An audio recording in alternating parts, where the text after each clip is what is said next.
Mbote na bandeko balandi sango ya Congo partout dans le République démocratique du Congo. O bazali kolanda biso na minute oyo pona sango ya Congo epesa ya bino ba actualité oyo na kozala lelonga mokote na kozala na mwana mboka Cordon Gustave wazali moko ya ba cadre parti cher ya Kondo Etienne Tshisekedi IDPS en cible otokosolola actualité politique ozali koleka na République démocratique du Congo. Mbote mwana mboka. Oui, mbote ndeko, mbote na bandeko bazali kolanda biso na tombe bino vraiment ba meilleurs vœux. Il y a longévité, il y a prospérité, surtout il y a bolingo pour na mboka na biso Congo. Et puis nazali ko ebisa bino ka ke non kala mingi te année zali kosi là bino moko bobi ka ndene zala nous sommes au Congo, nous sommes des Congolais. Maintenant to ko na janvier to zala na le 4 janvier to zala rappeler mikolo to ko mana le 24 janvier.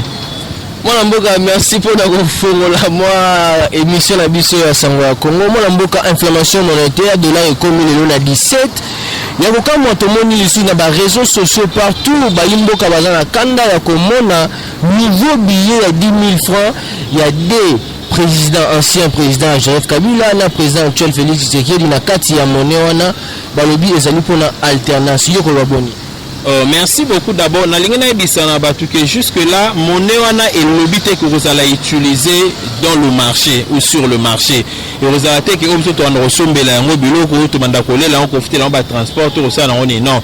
Et d'aller juste une monnaie symbolique donc un billet symbolique ou permettre peut-être na batu baye bakana ko se rappeler selon jusque là l'esprit a moto appelle sa responsabilité celui qui a conçu il a ko se rappeler na date na biso il y a le 24 janvier où ezali mukolonini le président Félix Antoine Tshisekedi azwaka officiellement ba responsabilité en tant que chef de l'État, donc la prise du pouvoir. C'est le jour où il a été devenu le président effectif et le président en exercice.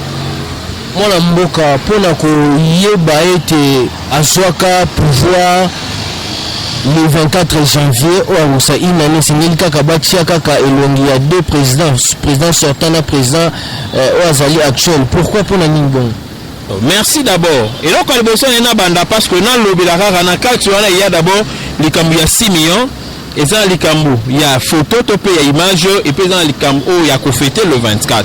Na lingena ebisa na ba congolais na ba congolaises so bazali kolanda biso que ko célébrer le 24 janvier ezali je dirais une fête ou une célébration moko importante pour les Congolais. Pourquoi? Parce que nous avons lutté pendant 37 ans pour qu'il y ait juste la vraie alternance. Et tu n'as jamais que Salama. Et la toute première alternance pacifique et Salami entre Joseph Kabila, le président sortant, et Félix Antoine Tshisekedi, le président entrant. Donc c'est quand même que célébrer Yango. Donc toi qui t'attends, il faut célébrer Yango parce que non, il y a trois problèmes dans Katia événement wana. Pour trois éléments à épingler dans Katia événement wana. Il faut célébrer Yango. Pourquoi? On ne change jamais l'histoire.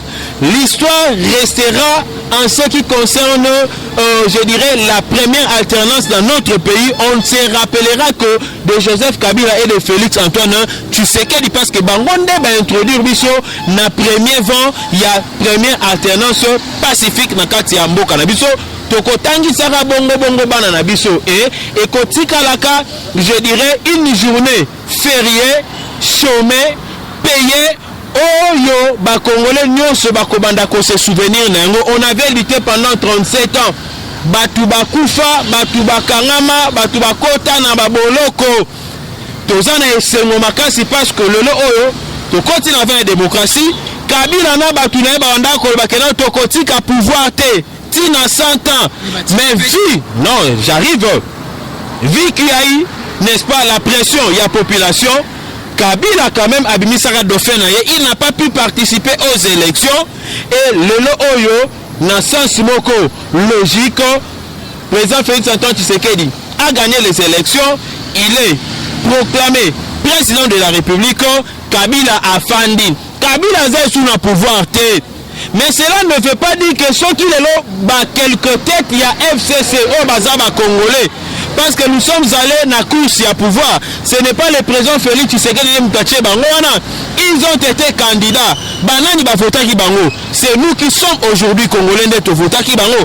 Ata to tchaka munoko ndenge to lobakana, je vous dis, na lobaka yango moi j'ai assisté, j'ai été parmi les superviseurs, j'ai vu comment est-ce que les choses se déroulaient.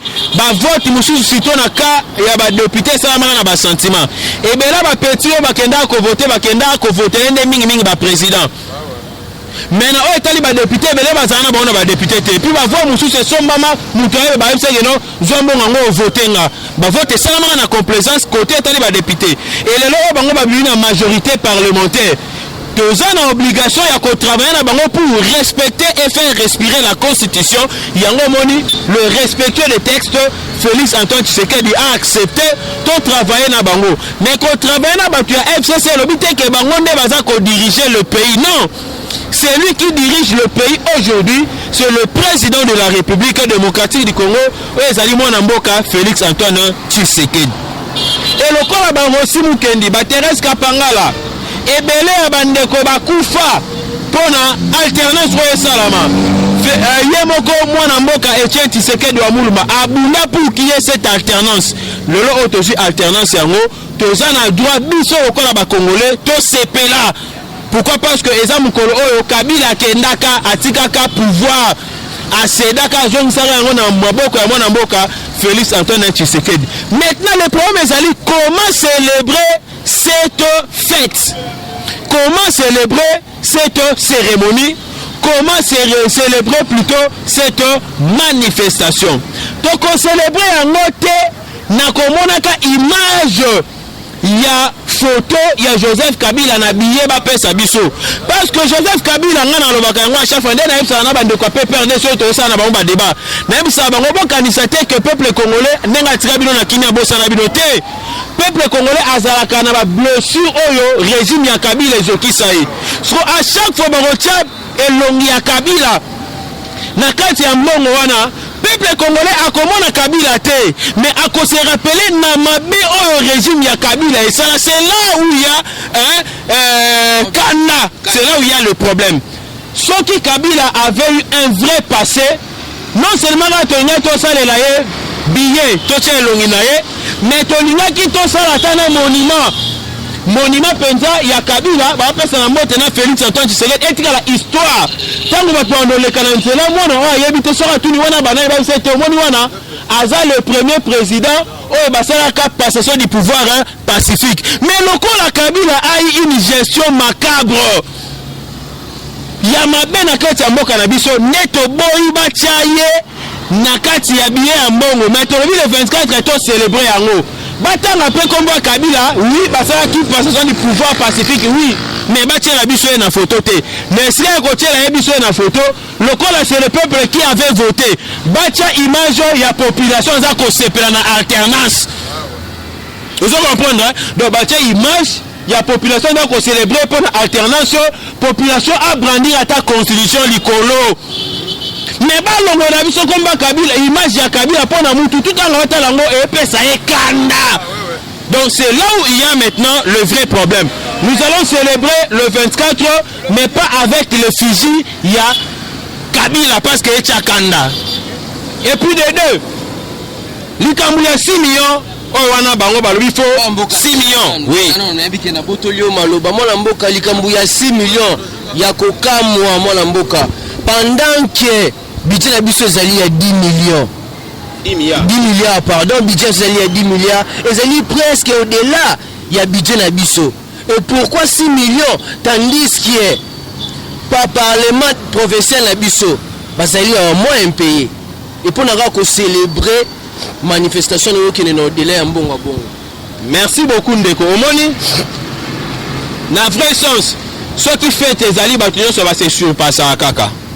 Parce que ndenge zabo batu nyonso omona penda bonane batu tu ba obeta ba peta ba olia na bango cela ne veut pas dire que non ba si budget nyonso ya famille provision c'est si non lobo omona ba pe ba survivre fête il faut to célébrer yango mais pas avec 6 millions de dollars vous comprenez et puis 6 millions de dollars wana et couvrir pas ba dépenses dans cette assemblée nationale et assemblée provinciale T et ça peut-être Batoubé va contribuer. Nous sommes dans le trésor public. Peut-être qu'il y a aussi des partenaires. Mais puis 6 millions de dollars, les alliés belés. On a proposé, au lieu de 6 millions de dollars, bah, je vois 500 000 dollars. Parce que 500 000 dollars, on a manifestation, ils allaient célébrer dans la cité de l'Oyate. Ils allaient Kempeskite dans pour l'humanité. Bah, tiens, on a parlé du peuple. Parce qu'on a parlé du peuple, on a monté 500 000 dollars, on a.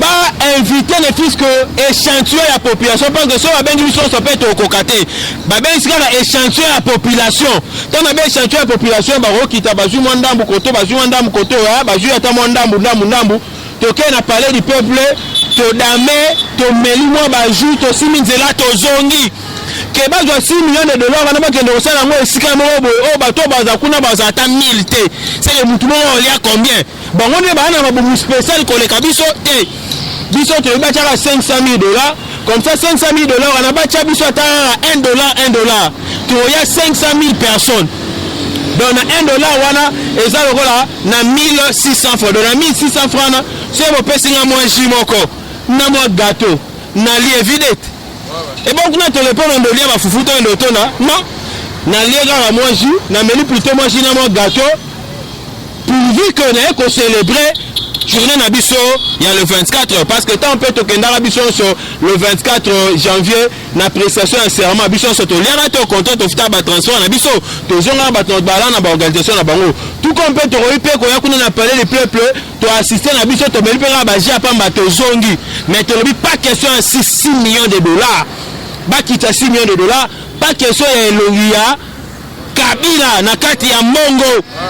Batia population a signé constitution à la Rosepela et le 24 bisono c'est faut célébrer parce que Batouba Koufa pour la alternance le col alternance c'est cela qui il faut c'est une obligation parce que si on peut célébrer en mode c'est-à-dire te se rendre compte que na ba sacrifice belo biso to salaka pour na Kabila Kende mon frère on est à se sacrifier na banda ko kima nala na parlé te na konda ndem tadamate mena damana nga nozana na certaine neni parce que ba luka chaque jour se ba récupérer boloko pourquoi parce que na yemara nzembu na lobaka okende te mais là que notre kendate soit logique atika pouvoir c'est Félix Antoine Tshisekedi qui est au pouvoir donc on a eu quand même à se sacrifier tout ça va marcher belé batbazo la gaz batbazo la balle Kabila est parti nous devons célébrer le 24 mais pas avec la figure de Joseph Kabila habillé pas avec 6 millions de dollars.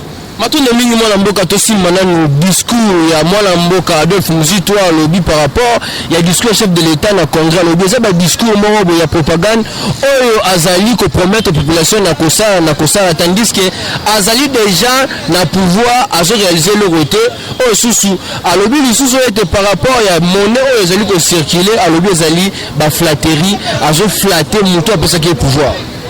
Merci d'abord. Oyebi que Mouzitou n'a pas de leçons à nous donner dans ce pays. Mouzitou a travaillé pendant au moins 4 ans comme premier ministre. Qu'est-ce qu'il a fait dans notre pays? Il a eu même à faire des grandes promesses qui n'a jamais réalisé. Mais Félix Antoine Tshisekedi, la sagesse, l'intelligence à Félix Antoine Tshisekedi.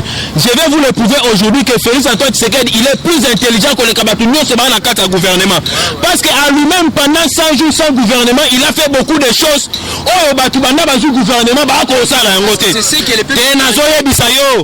C'est ce que le peuple attendait et que changement est ya. Soit des moutons il y a 100 jours Félix Tshisekedi sans gouvernement il a travaillé. Sans gouvernement à ça il y a programme il y a gratuité. Sans gouvernement à ça il y a camion sur la réhabilitation la construction de l'école. Sans gouvernement on mangeait très bien le dollar était stable. Maintenant avec le gouvernement il nous mandaza maël était na batunaye. Vous comprenez? Ce n'est pas le problème de Félix Antoine Tshisekedi. Il est là comme président de la République. Ils sont incapables. Tous en 2024. Parce que donc tous en 2020 et puis le 24 temps tous célébrer déjà le Wembo. Simba Mbeli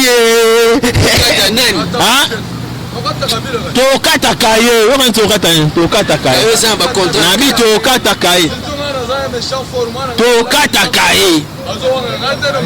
Mwana mboka, pourquoi 2020 année des actions? Action nini? Action au peuple azali kozela to action ndenge kaka libeko likunzi et puis président de la République, il y a plein de pouvoirs.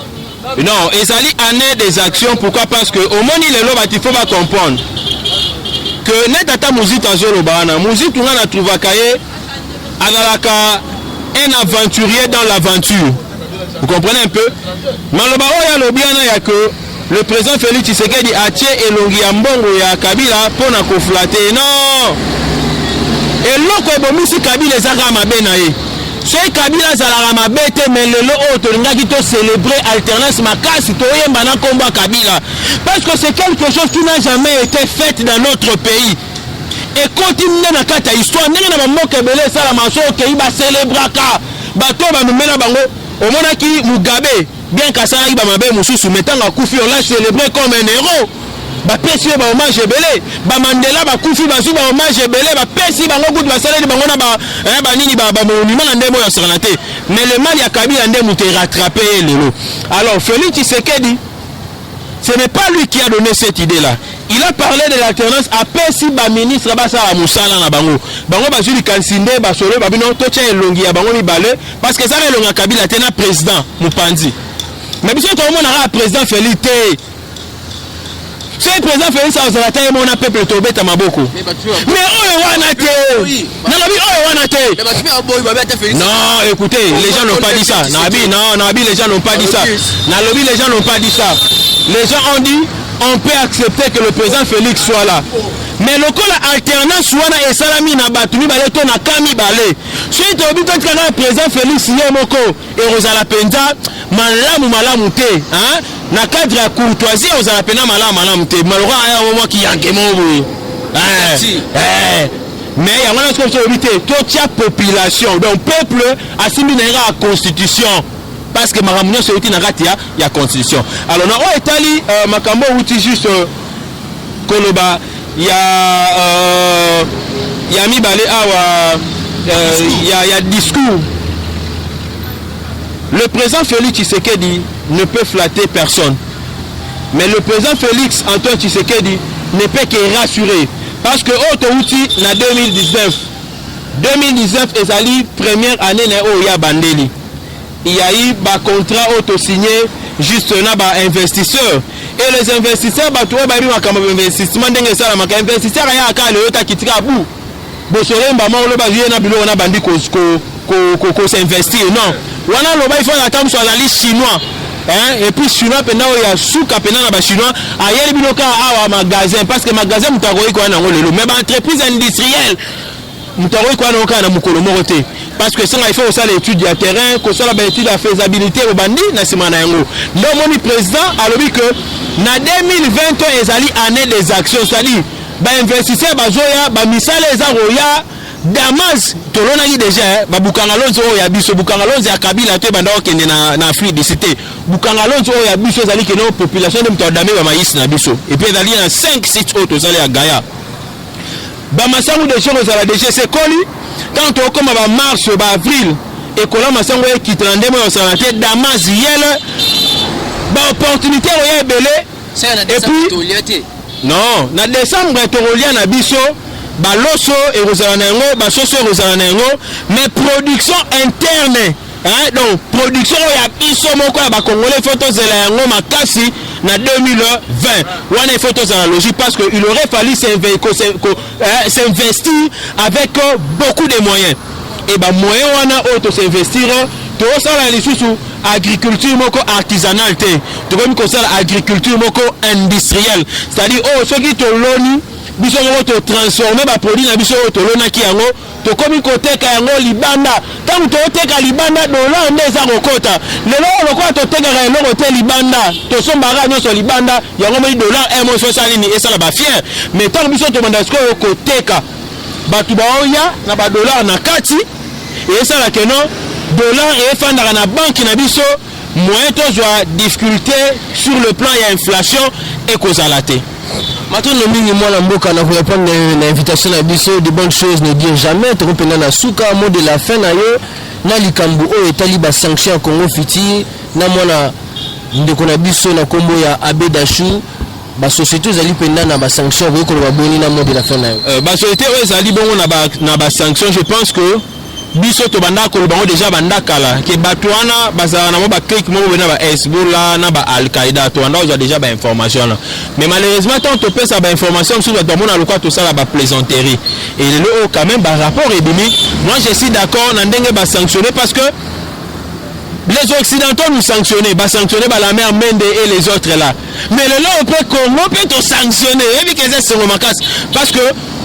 ba mongo nyonso bando di malbanda mo malbanda ezate. Et il y a bien un conseil des entreprises où il faut responsabiliser les Congolais qui travaillent dans le quartier pour le chômage et cotaté. Parce que ceux qui ont dit que l'entreprise est écouffa, moi chômage peut aussi et au quota. Mais il faut maintenant responsabiliser les Congolais qui ont conscience qui travaillent dans l'esprit bien pour faire en sorte que les Congolais se retrouvent aux Alapenda qui tournent Makasi. Coup de chapeau, na ba mesure et Swamaki. En tout cas, félicitations Nabakondi à Yamboka, en commençant par le président Félix Antoine Tshisekedi et pourquoi pas la communauté internationale au Batia qui mise sur la bango, balobi ke mbongo nyoso boyibi na kati ya Congo. Et puis batwana il faut comprendre, bateka ka ba mapate bayaka na système ya mapa me baoyi ba minéraux ba oteka yango. Bazo ko exploiter na ba mbisi na biso ona biso moto damate ba bateka yango. Nyoso mona na kati ya boulangerie ba oteka ba poisson. Boulangerie mais ba oteka ba poisson. Donc et ça na ba frais fiscaux mususu o eza kokima. Donc sur le plan fiscal to perdre moi ba mbongo ebele parce que tant yo tche alimentation il faut foutre la yango. Mais lorsque tu la boulangerie foutre mbongo ya boulangerie mais na kati kuna o teka ba vivre frais. Ba pera o soma na ndenge moko ya obatama. Voilà un peu moi ba biloko wana. Moi mboka trompe na suka wa soki mon numéro de téléphone ezali pour na bato ba ko sala adhésion à l'association na yo. Oui, merci beaucoup. Tu as déjà quoi aménager bureau administratif, tu as quoi aménager en haut. Na web sara na bandeko ba lingara d'abord Gustave Lutumba parce que nous sommes restés logiques. Nous avons l'été tout engamaté. N'oubliez pas aussi à quoi apporter biso ba soutien na bino parce que nous avons un souci à Rosala et Belé mais à un moment donné nous sommes limités parce que nous n'avons pas encore de moyens et bien que nous sommes au pouvoir vous comprendrez que nous n'avons pas encore commencé à travailler jusque là nous sommes encore chômeurs mais on ne peut pas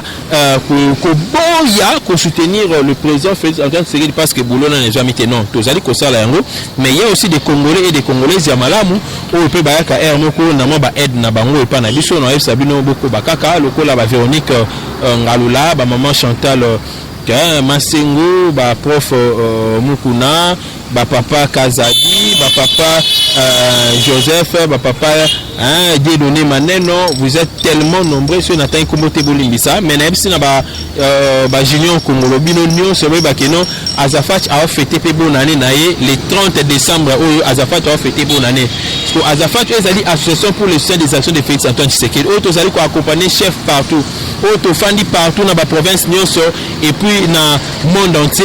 Tout ça il y a quand même beau venir pébiso en aide ne fils que moi l'osso ne fils que moi sucré et ça la bien pour nous tous célébrer ensemble na ba membre Nyonso ya Azafat le 30 décembre oyo Robin Abiso na plus 243 89 457 33 88 plus 243 989 703 à la fin na bandé les choses plus 243 89 700 plus 243 plutôt 89 457 33 88 deuxième numéro ils allaient plus 243 989 703 à la fin ba numéro na biso so mbalé ezali pe na WhatsApp sur obengi biso okozwa biso en tout cas sur sepeli na ndenge to sololi malamu ko bosana te pour la commentaire ya malamu mais yeba pe que no bana mboka awa le 30 décembre Azafat tous allez ko sala quand même moi mululu moko et ko za pena ba échange de vœux to sengi na ope au participer na contribution na yo et que ça la vraiment eloko moko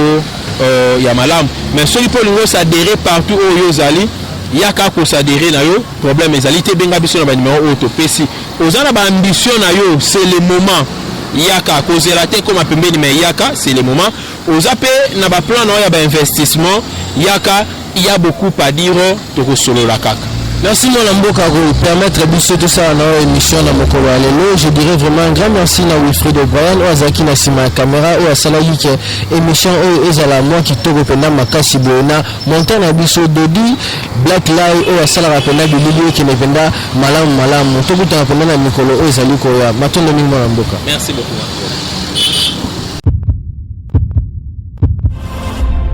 Eshima, votre magazine qui bat au rythme de l'actualité. Une réponse à vos besoins en information, un éclairage dans divers domaines. Impartial, documenté, instructif. Eshima au cœur de l'info. Retrouvez la nouvelle édition. Exclusivité. Sakombi Molendo, le réformiste qui vient stopper l'hémorragie. Suspension des fonctionnaires peu intègre, numérisation des titres fonciers et climat de confiance avec les collaborateurs. Le nouveau gestionnaire des terres congolaises fixe les nouvelles règles de jeu. Focus. Lambert Mindi, Omalanga, le souverainisme comme un dogme. Redressement délaissé, Tomaluaka Losenjola, l'homme de la situation.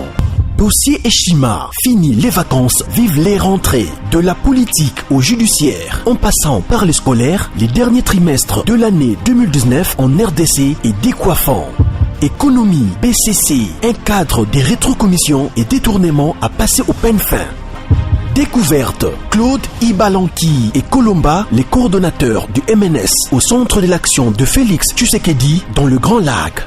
Les dialogues et pourparlers en RDC qu'en tire le peuple. Tubaou, la clé de la mythologie kassaïenne. Retrouvez l'intégralité du magazine Eshima dans les kiosques. Eshima Magazine, un nouveau standard d'information.